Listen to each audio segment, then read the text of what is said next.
Hello everyone, this is Shamela here from Kanje Krafts, and I am here to present my project for the South African National Scrapbook Day July online winter retreat. Now bear with me, I never have a script, so we are going to wing it today. I have a project that I want to do with you guys. It's a fairly simple one. It's a little card holder. And when I flip my camera, I'll show you in more detail. But I figured it would make a really nice gift if you're wanting to gift a handmade gift to a friend. And I know we don't post cards anymore, but I'm a card maker. I love making cards. So this is a little card holder. And before I forget, and before we get into this whole thing, do remember that with all these projects there are lucky prizes, and so you have, I think it's until the end of August to complete your project on the South African National Scrapbook page on Facebook. There are albums. I'm not sure where to find it. I'm pretty sure if you look at the top of the page, there are little tabs, and in one of those tabs, I forget the name, sorry. In one of those tabs, you will find the albums, and I will post my notes there. This video, I was going to do a live, but unfortunately time constraints, I'm going to have to do a pre-recorded thing, but it will be on my YouTube channel. So it will be there for always. If you want to reflect back or remake this project at a later stage, it will be there for you. While I'm there, if you have not liked and subscribed to my channel, I would really appreciate it. Clicking that thumbs up button does make a huge difference to the algorithm. And what happens is every time you click the thumbs up button or leave a comment, the algorithm will read it, and it will share that video with more people who enjoy this kind of project. So without further ado, let me flip my camera and we can get started. All right, this is what we are going to be making today, and I used the Sir Vagabond in Japan, the background selection. So that is SBBS 43. This still comes from my design team days when I was on the Lady Vagabond design team. And I also used the sticker sheet. So these elements here were all from the sticker sheet. You can of course use whatever papers you want to. I delved into my stash so that I didn't have to cut into a new paperback. You know, I'm stingy like that. This thing closes with a flap and a magnet. I have not stuck this down yet because I want to distress that, but this is basically what we'll be making. There's place here for some cards, and there's place here for some envelopes. In hindsight, this was my prototype. I decided I'm going to give these all a little bit of a gusset so that we can add more inside. And so my dimensions on the project is going to be slightly different to this one. So we're going to work on this thing together. What do you need? You need double-sided tape or wet glue. I am using a 24mm tape. This is the exact size for the 1 inch. And then you're also going to need like a 10 mil tape. I think this might be 12 mils, but you do need a 10 mil tape so you don't have to cut off or trim. I've got a piece somewhere around here. I've got a roll. Oh, here's it. That's my 10 mil. They look the same. So this, I use a lot of 10 mil. And you need a scoreboard, a ruler. I tend to score with a metal ball tool because it works so much better. A pencil, if you're going to use the pencil method. And we'll go through that when I start with my pattern paper. Right, so let us get started. Okay, Right, I have got 3 pieces, which is going to be the base of our project. So piece A is the centerpiece, and this measures 9 by 8 1/4. I've been using A4 sheets. So your piece A, you are going to score at 1 inch, and you're going to score it at 8 inches. Okay, so that is piece A. Bear with me, I am winging this because I changed the dimensions of the previous project, so I'm exactly not sure if I'm doing this right, but we'll see. So this is piece B. It goes on the right of your folio or of your card holder, and this one measures 7 3/4 by 8 1/4. Now the height of our project is 8 1/4. If you want less of a gap, because I'm using 8 by 8 sheets, and there is a 1/4 inch gap all around, like that. If you want less of a gap, you can take away from the height of your album. Instead of 8 1/4, you can make it 8 1/8, right? So you're taking off a small piece, and that means you will have less of a gap all around. So this is 7 3/4 by 8 1/4, and we are scoring it on 1 inch. And remember, the height of the album is 8 1/4. So we are scoring on the 8 1/4 side. This and this is going to join up like so. Then we have our C piece, which comes on the other side, and I made it exactly the same as our B piece, except that we are scoring this one on 6 3/4. So it's 1 inch on the right. 7 3/4 by 8 1/4. So the top side of your scoreboard, the 7 3/4, is facing the top of your scoreboard. Right. You have a dented side and a bumpy side. Sorry, I preempted my fold there. Dented side, bumpy side, and you can see that's the bumpy side. You fold towards the bumpy side. Dented, bumpy, we fold towards the bumpy side. Now I'm working with craft cardstock, and craft card in South Africa, I am yet to find a good quality craft card that doesn't have 2 different colors. I haven't found it. If you have, let me know. So I want the lighter side to all be on the inside of my project. I like the dark side on the outside.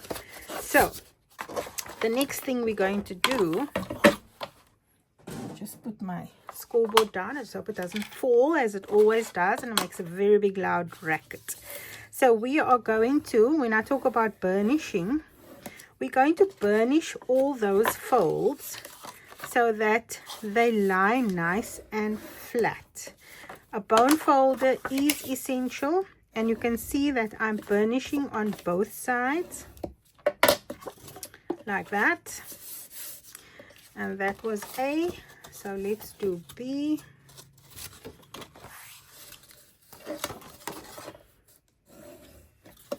I'm using a Teflon bone folder, but if you don't have a Teflon bone folder, you can use a normal bone folder. I'm trying to see if I have one handy. I have so many. If you've been making cards as long as I have, a bone folder is actually one of the most important things when you're making cards and albums, because it gives you that nice crisp edge. So we've got our 3 pieces, and now we need to attach B to the right side of A, like that. And I'm going to put my tape down on the dark side. Remember, I said I want my lighter side to be facing the inside. So the edge of my tape is skewed, so I'm going to go a little bit over the edge there. And how I do my tape is, for those who feel like they're going skew when you actually put your tape down, is I hold the tape with my 3 fingers, but my thumb and my forefinger holds the tape, and then as I pull it, I use my thumb to guide that tape down and straight. If you have your own way of doing it, by all means. Oh, I didn't clean my scissors. Anyway, I'm going to trim that off. And because that was a little bit skew, I went over the top. And can you hear how amazing the Stamperia scissors cuts? It's really one of the best scissors for tape. I am a Tim Holtz girl, but I tell you, when I cut tape with this scissor for the first time, I was sold on it. Right, so I have burnished my double-sided tape, and when we talk about burnishing, I mean that, just so that it has a good secure. Okay, I'm right-handed, so I got to do it like this. Let me just think. Okay, now this way. You see, it's got to go this way. Now I need to peel that back. I make a little kink in my tape like that, so, and I don't pull off the whole piece. This is how I do it. Actually, let me just draw that pencil line in there so you can see the score line.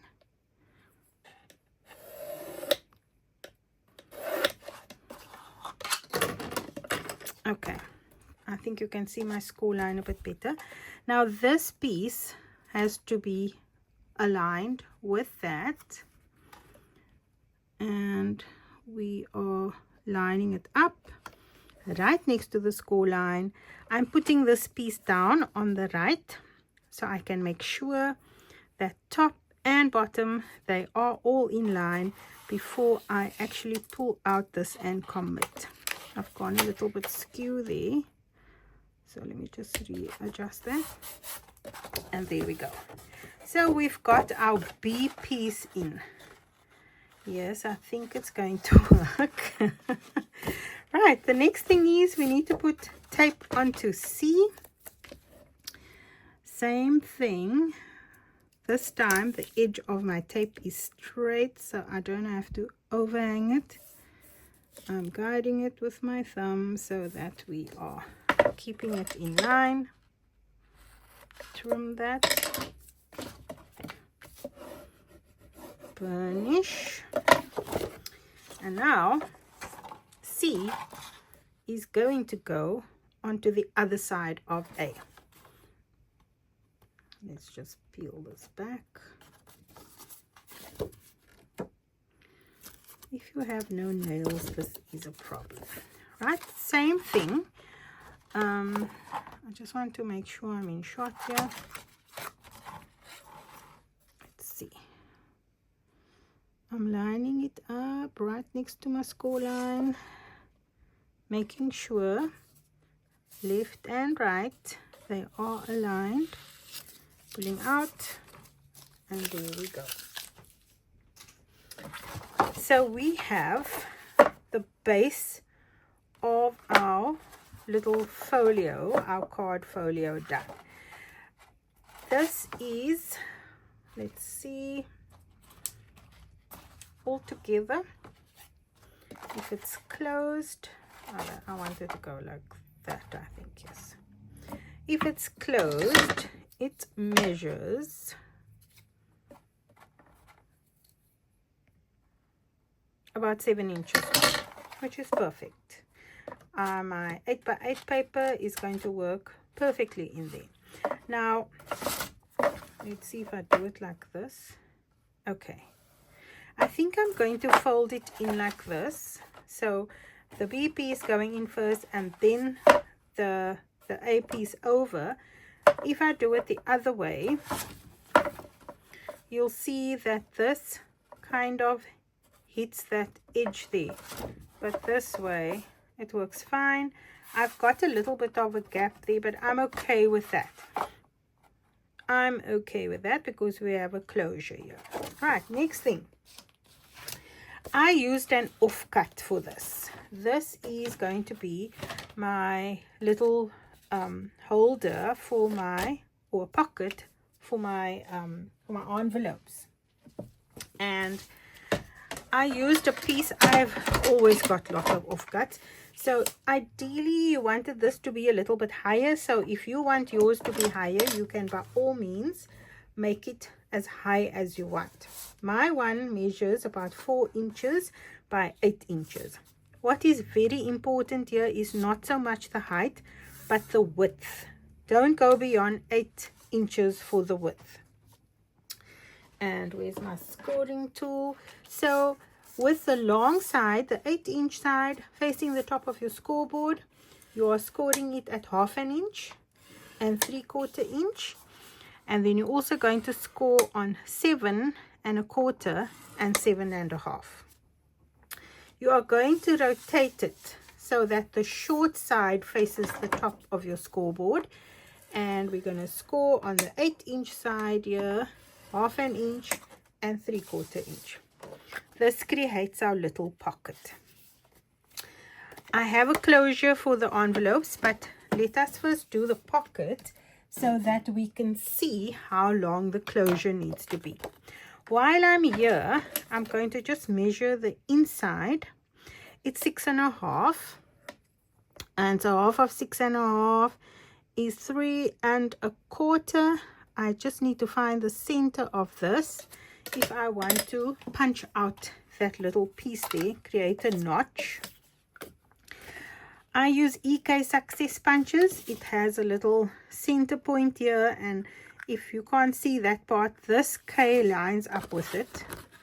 Well, in my head it does anyway. So I am just going to notch out the small piece there.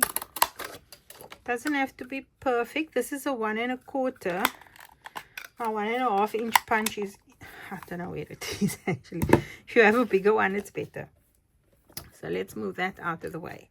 Now, same thing, dented side, bumpy side, we are folding towards the bumpy side. And this one in particular needs to be burnished very well. So because we have 2 score lines, what we're creating is a little pocket here, but with additional space. Okay, so this is going to be raised inside your folio or your card holder.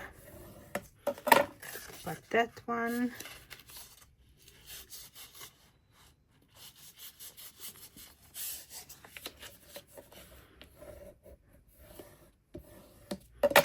that one, and the last one.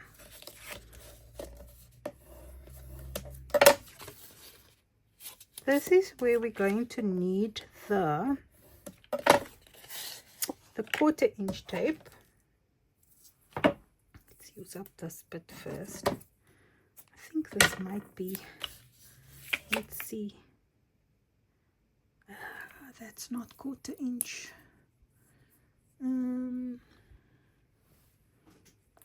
Let me find my 1/4 inch quickly. I think it is 1/4 inch. Why does this look a little bit bigger? Anyway, let's make it work. So we are going to put the tape on the edge. I'm not putting any tape here. So we're starting from the 2nd score line, and we're putting tape in between the score lines. There's no need to put tape on the edge here because we're going to cut that away.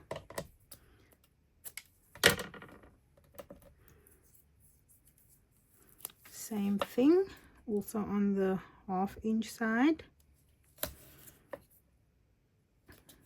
So leaving that corner open there. Okay,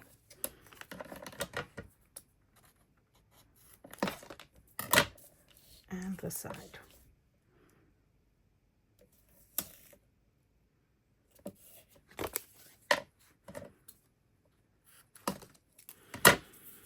Right, the other thing I do on things like this is I just miter that corner slightly. So I'm mitering it not from the 1st score line. Remember, that's a little it's a little channel. I think let's call it a channel. So this is what you want. I am going to burnish this tape.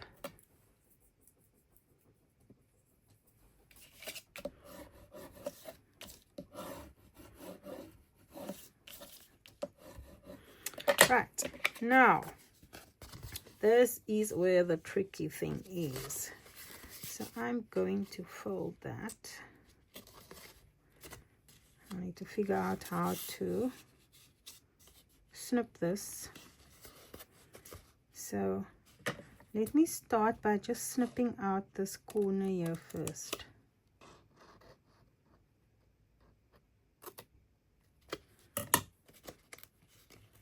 So I can make sure I'm not going to cut this off the wrong way.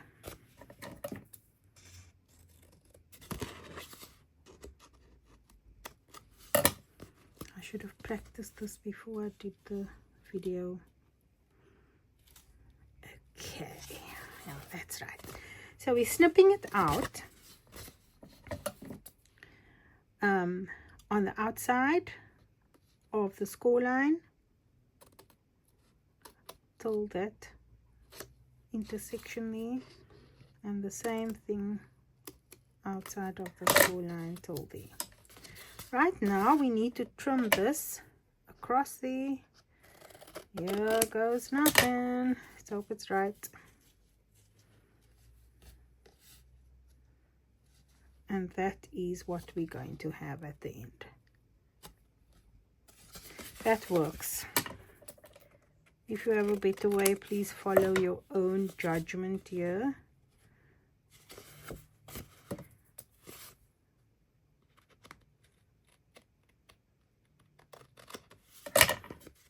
As long as we don't have a hole. Right, I'm taking my little bits at a time because there we go. I don't like that little extra bit of furriness happening in the corners. Okay, that's perfect. So we need to install that or insert it into our folio. So this is the pocket. What I'm going to do is I am going to center it. Oh, let me just see if I can shift my camera slightly so you can see more. I'm going to center it on my B piece, and let us just check if the envelope actually fits in there before we go ahead and stick it down. So that is it. This is my 6x6 envelope, and yes, it fits. Now can you see this is a little bit low? So if you want to make this higher, let me see, this thing is about 6 1/4. If you wanted it to fit up higher on your envelopes, you can make this higher. So my one measured 4 inches, so you can make yours like 5 1/2 inches, and then it should come up a little bit higher. Okay, I'm happy with this because I feel like kind of satisfied that I have managed to use some of my offcuts. The other thing that we need is now a little closure that will hold all our envelopes in place, so when you move this thing around, everything's not going to fall out. What I have here is an offcut. Once again, an offcut. So let's do this. Right, so I'm scoring it on 1/2 inch. I'm also going to score it on 3/4 inch. Remember, we have a little gusset here, so your little closure, it's always a good idea to have that little gusset on your closure as well. Now I'm going to put this down here, and we are going to place that on the edge, and this is how you can measure how long your closure needs to be. Now your closure, if you're making your pocket a little bit higher, your closure won't be as long as mine. I think, let me just make that, raise that. that's going to go like that. So I'm gonna make my closure round about here, and that measures, let's see, oh come on, I can't see with the light. That measures about 7 1/4. 7 1 2 3/8. Which line is in between 7 1/4 and 7 3/8. So I'm going to make it 7 3/8. I'm just cutting off screen quickly. 7.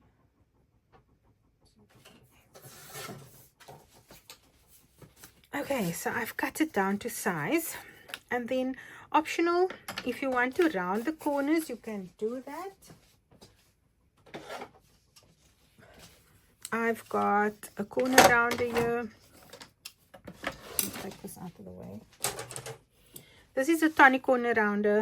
I've had it for I don't know how long. I don't know if they're still available, but it's got 2 sides to it, and you get loads of corner rounders available nowadays. So if you don't have one, it is really nice to have it in your stash. So we've got that.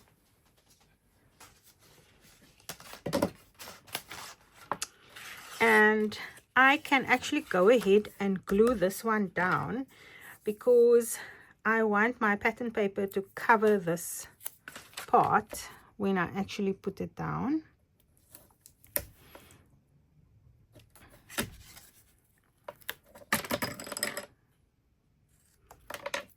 Right. So we're going to burnish that. Here is where you can decide, do you want to go perfectly in the center? This is 6 3/4, so half of 6 3/4. This is how I work it out, because 6 3/4 boggles my mind.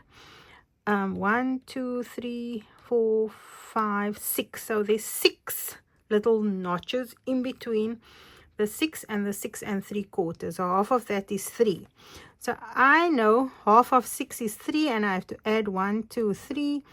So this is approximately the center point here. Now let us double check that. If you have a centering ruler, you can put it down, and you'll see this is 1 2 3. Oh, it's not. Did I measure wrong? 6 3/4. 1 2 3. Yeah, that's right.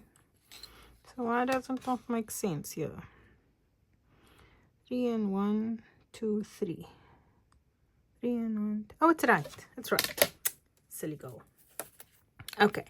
Now half of this, I normally just eyeball the stuff. I'm not very pedantic about it. But there we go. I measured the center point. I'm just going to rip it off and live dangerously there. Placing it right on the edge. So now we've got the closure in place.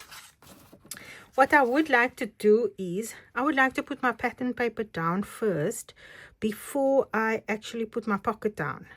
If you don't want to add pattern paper, if you don't want to add a full sheet of pattern paper, you can actually just stick this down as well. Okay, what I am going to do here is I'm going to write magnet, and I'm going to make an M for magnet there. So when I'm busy with my pattern paper, I'm not going to forget that the magnet needs to go, because I get so carried away, I forget to add the magnets, and then I must peel back the paper and mess it up and whatnot. So I always make notes for myself. So on piece A, this is where our cards are going to be held. So if you, I like to make 5.5 by 5.5 square cards. I have not planned this one yet, because I wanted to show you how I go about planning this whole thing. So I'm going to get myself some card and I will be back. Okay, let's carry on with the pocket for our cards. Now remember, I said my cards are 5.5 by 5.5. If you make 6 by 6 cards, you'll need to adjust this slightly. But let's work on the 5.5 size cards. I have a piece of offcut here, and so I'm not going to touch on the length or the height of it for the moment. And this is basically for me to show you how I go about planning something like this. So I need 1/2 inch because this is my base that I use to attach. And then I need 1/4 inch for my channel. So that's going to be my little gusset. Now I also need, if my cards are 5.5, I'm going to make that gap about 5 3/4. So let's work this out. I'm going to fold this. Makes my life easier because then I don't have to be working with 3/4 inches. So I said I'm back at 0 now. My cards are 5.5. I'm going to give it another 1/4 inch to accommodate the card. I'm going to give it another 1/4 inch for my channel, and I'm going to cut it off. So let's measure this piece. I need a piece that is 7 1/4. Let's not worry about the height for now. 7 1/4 is the width of our pocket. We're scoring at 1/2 inch, 3/4 inch, 6 1/2, and 6 3/4, and I'm going to cut it off at 7 1/4. So let me cut off screen.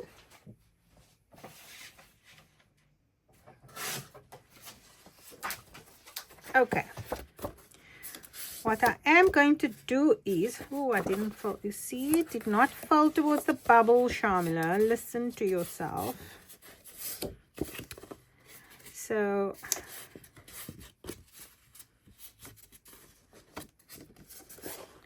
I've got my score lines there, my little gusset. Let's fold that one over. And what I'm going to do is I'm going to get a 5.5 card, and hopefully I have one lying around here somewhere, so we can test this before we go any further. Right, I found a 5.5 card. I found a few 5.5 cards. Just to share with you, this is a couple of cards that I made using the actual Sir Vagabond in Japan collection. And I literally, don't look at that. I'm supposed to put some paper inside. This was like a full collection. I can't find the other cards, but look how gorgeous. Lots of detail, lots of texture. I love texture. But these are all 5.5 by 5.5. So let's see if it's going to fit inside this gap. Let's see. So if I push this down like that, the card should be able to slide in. And it does. Okay, it fits.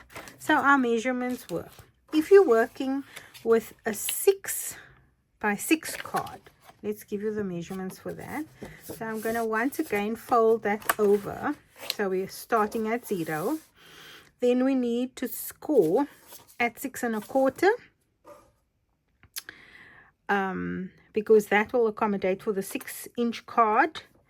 You're scoring at 6 1/2, and you're scoring at 7. Actually not scoring at 7. Your piece needs to be let me see. Let's do it practically because my brain doesn't want to work. I've got a piece of card here. So say for example you want to make one for a 6-inch card. So we're scoring at 1/2 1/4 for our gusset. I'm going to fold that over on the second score line. So we're back at 0. We need 6 1/4 for our card to fit in there. Another 1/4 inch for the gusset. And 1/2 inch for our tape. So all in all, your measurements for a 6x6 card needs to be 7 3/4 by your height, whatever height you want. We're scoring 1/2 inch, 3/4 inch, 7 inch, 7 1/4, and 7 3/4. So that would be your measurements for a 6x6 card. Right. Let's get cracking on this. So now, if our cards, okay, let's first score the other side so we can get the measurements. So we've scored that, and now we need to flip this, rotate it, and I'm going to put in the bottom score lines, which are exactly the same as the sides. So 3/4, 1/2 inch, and 3/4 inch, and this will now give us our actual pocket for the cards. Our cards measure 5.5 high. So let's see here. That's 5.5. So I'm going to trim mine off at 4.5. And what that will do is, okay, let me do it.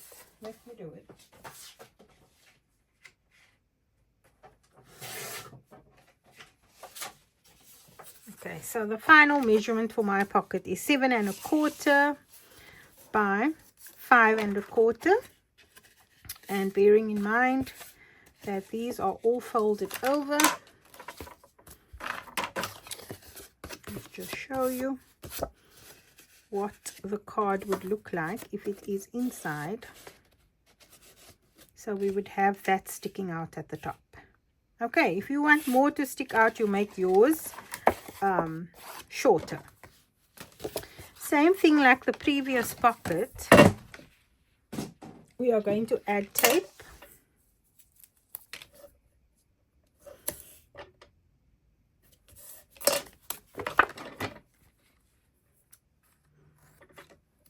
This double-sided tape that I stock is really nice. It is quite sticky. It rivals, oops, and it's easy to, it rivals red tape really well. I still prefer red tape for my albums because that one, those require longevity. Sorry, I stuck skew there. Let me just get rid of the tape opening. So I still love the red tape for my albums, but for cards and stuff, I'm quite happy to use the, oops, the white tape, standard double-sided.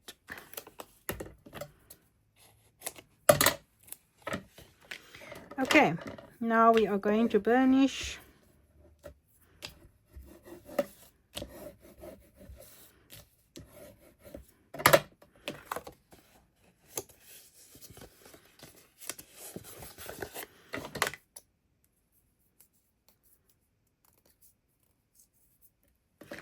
I'm going to be brave and just go for it here.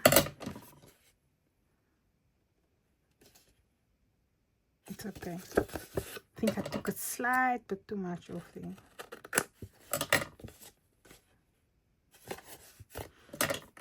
A little bit too little off here.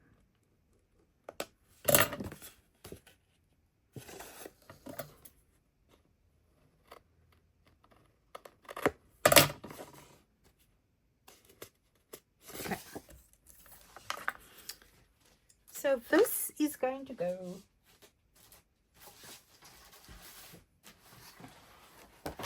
inside here.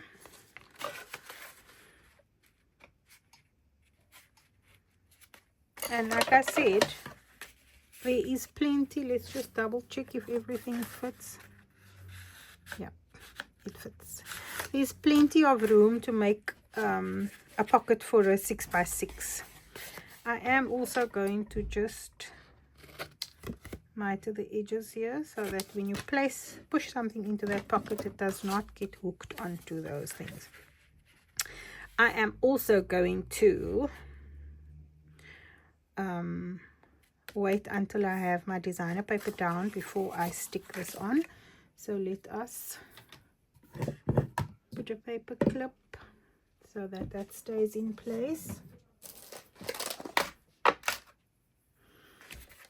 I love paper clips, it keeps my life organized. Okay, and then we're also going to need the same kind of offcut or closure. If you want, you can add one there. But what is more important at this stage now is to create the closure for our cover, so that it closes and everything stays secure.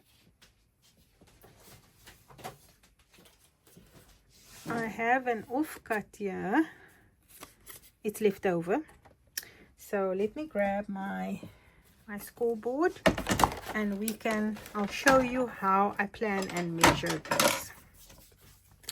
Right, so I am going to give it a 1 inch,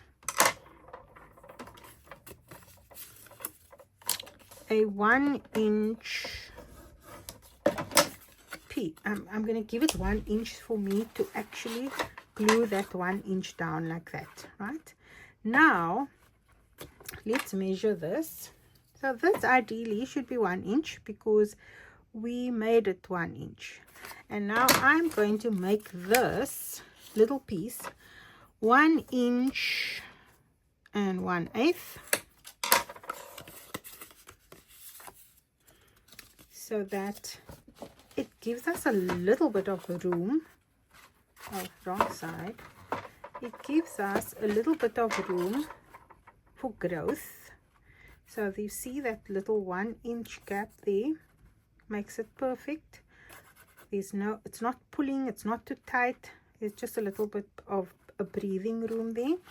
And now you can decide how long you want this to be. I don't want it to be too long, so let's measure. I think about a 2 inch space is enough. So I'm just going to put this on my scoreboard, mark where let's make it 2 1/4, mark where that is, and I'm going to trim that off.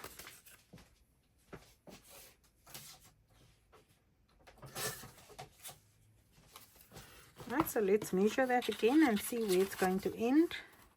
Yes, final measurement of my closure is 4 1/2 by 2 inches. We're scoring at 1 inch and 2 1/8 inch, and like the other closure, I am also going to round the edges here because it just makes it look so much nicer. Then I'm going to write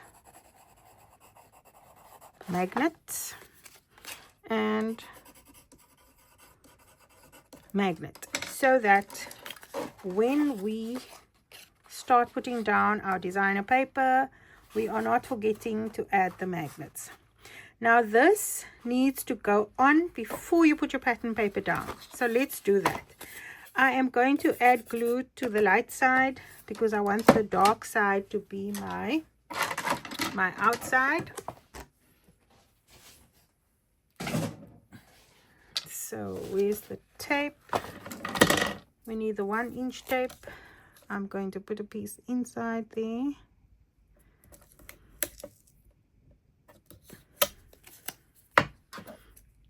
Trim, burnish,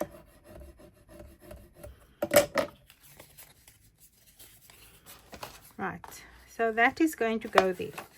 Middle, if you want to be pedantic, yes, of course you can measure. So this is 2 inches,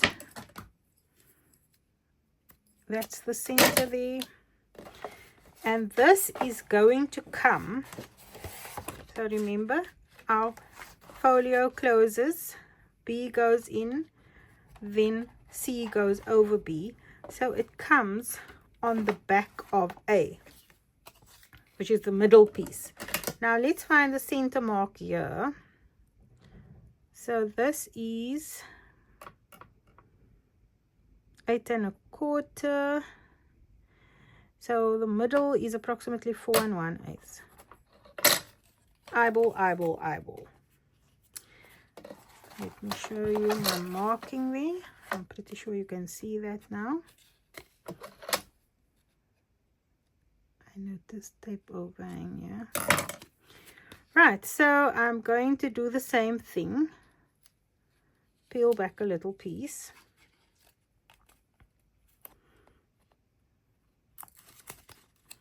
And just give it a kink. I do need to make sure that I am putting this down the right way. Right, so this is your A. This is the top side of your folio. So we've got our what do you call this? Our closure. And I am going to fold this back. So we are seeing the light side. Let me pull this up. I can see the magnet. Let me make another mark here, just for your sake, so you can see where the middle point is. So that's the middle. You can actually fold this down to make it easier for yourself. We're going to line that up with that mark right next to the score line. We never place things on top of the score line because that impacts the hinge. And I've gone a little bit skew. Thanks, Shamela. So let's just fix that. Okay, that's done. And now when you close it, we've got our closure there. Okay, the next thing is we need to add our pattern paper. So I haven't decided what I'm going to use on this one yet. Let me see what I have in my stash and I will come back to you.